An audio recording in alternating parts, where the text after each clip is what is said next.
Hey. Good morning, good afternoon, whatever time you're watching this.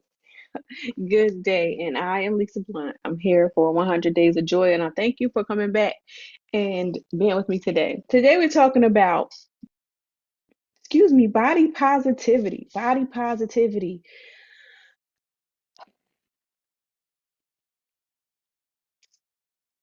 The reason this hits home for me. So this is something that we have to have joy about. The way that our bodies look, the way that they're shaped, the curves, the everything about it. I'm not even going to try to list each one of them, but I will say this. I will say from we had a history before slavery, so I want to talk about before that, but especially since that time in this country, our bodies, Black women's bodies, have been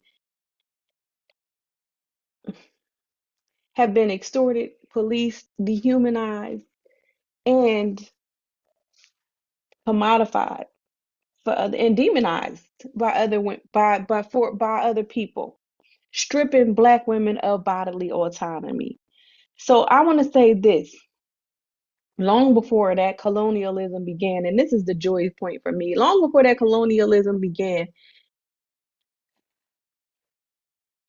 before it began to distort our self-images, African culture honored and celebrated diverse Black bodies. So I want to say the joy spot is in celebrating who you are, celebrating the body that you have. Our curves, our skin, our features are all signs of strength, fertility, and beauty, and not something to be fixed, not something to be hidden, but they are all part of our beauty. Black joy means reclaiming the truth that celebrating our bodies as sites of power and resilience. Celebrate our bodies as sites of power and resilience.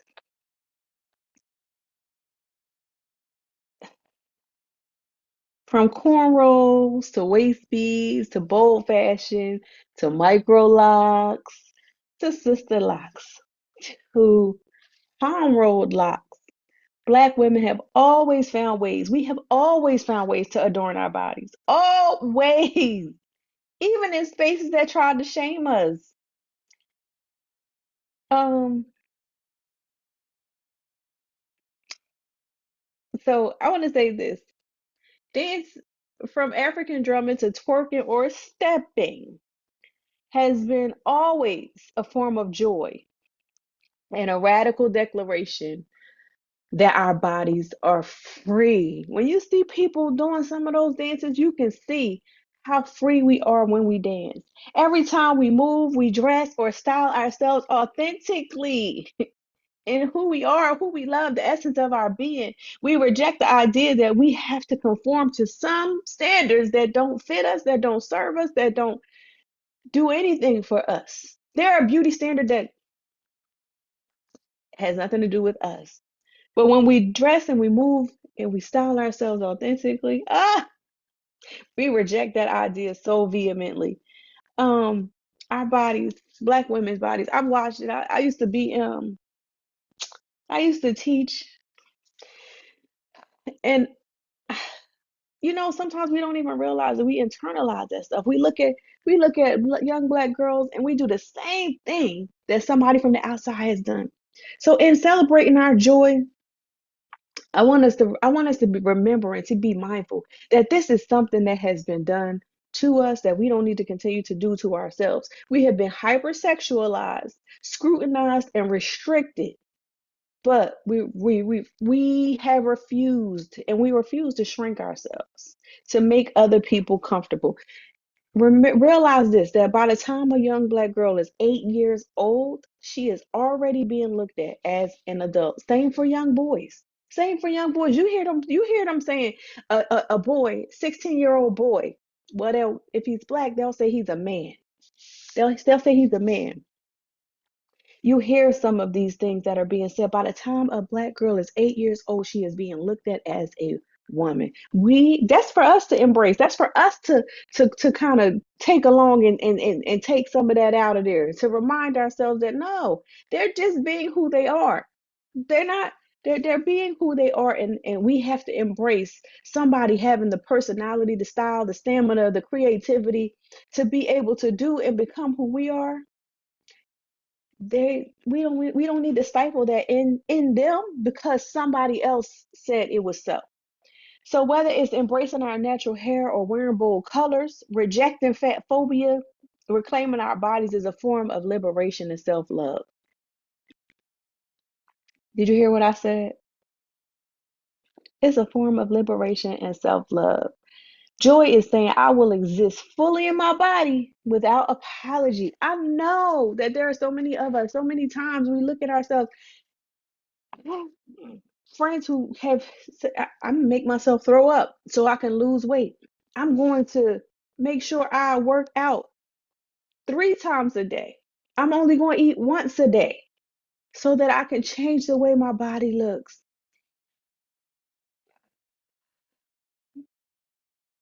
We can't live in this fat phobia state.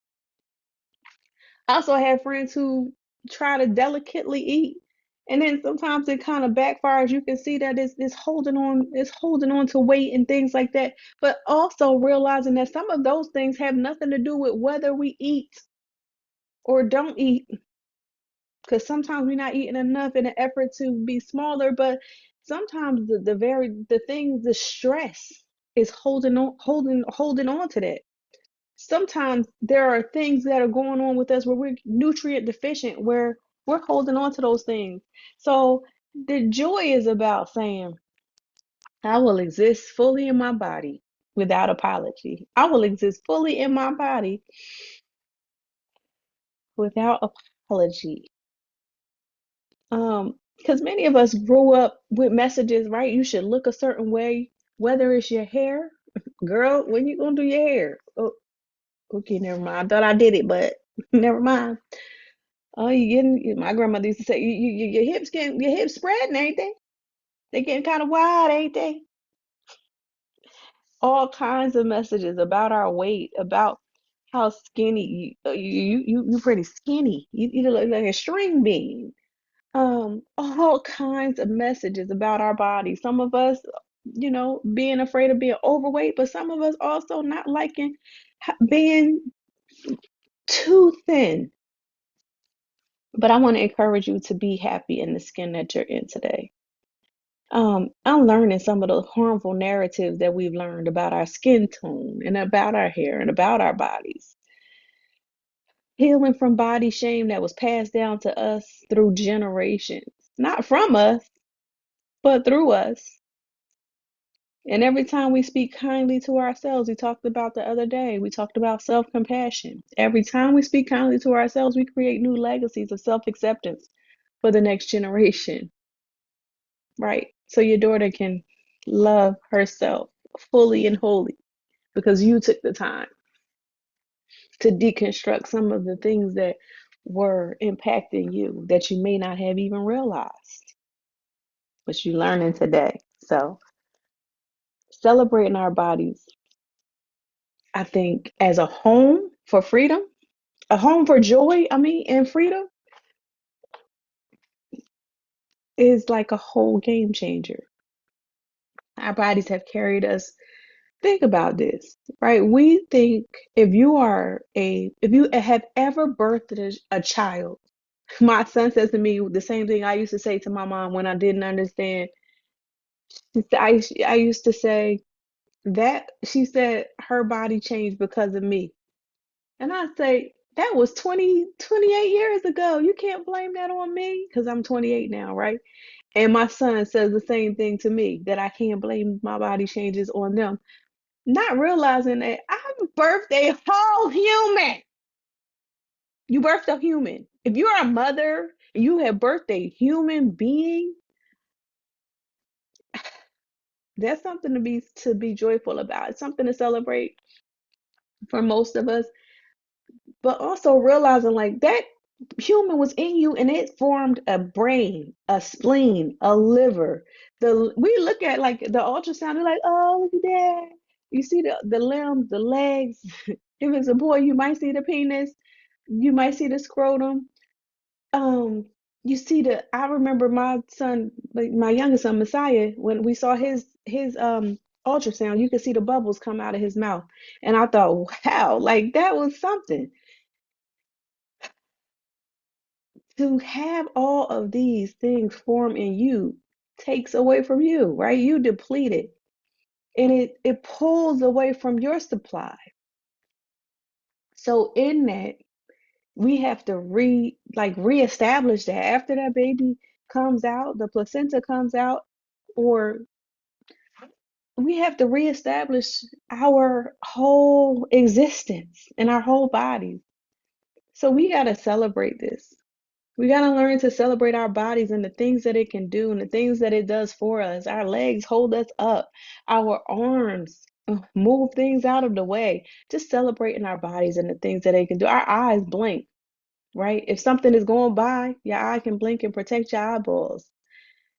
Just being mindful and aware of the simple things that our brain, our body can do. The hair inside your ear protects you to be able, protects things from being able to just fly in there, but it also allows sound to be able to travel, allows you to hear better. Those hairs in your ear are very sensitive. There's joy to be held around proclaiming our bodies and appreciating our bodies, understanding our bodies with celebration and not criticism. So, um, I I wanted to, I forgot to bring something, but I wanted to say to you in closing, oh, affirmation. That's what I was looking for. The affirmation. Um, but remembering that joy, black joy, is taking up space. It's wearing the outfit. It is dancing without fear. It is nourishing our bodies. Nourish your bodies. Drink your water. Get the juices that you like. Nourish your bodies. And knowing that we are enough. Affirmation for today is my body is a testament to my ancestors' strength. My body is a testament to my ancestors' strength. My joy is my birthright, and I celebrate myself fully. That's like three. Really, y'all got three for one today. My body is a testament to my ancestors' strength. My joy is my birthright, and I celebrate myself fully. So I want to leave you with the challenge today. And I want you to today's challenge is to say one kind thing to yourself out loud. Say one kind thing to yourself out loud. Oh, so, but I got an alert for DoorDash. I thought Messiah was ordering some DoorDash again. But my son, say one kind thing to your body, to your body out loud today. Say and do a joyful movement. Do a stretch, do a dance, go for a walk. And the other thing you know what? This challenge I'm gonna save. Yeah, but say one kind thing to your body out loud today. I'll see you tomorrow for 100 Days of Joy. Body positivity. Keep it up.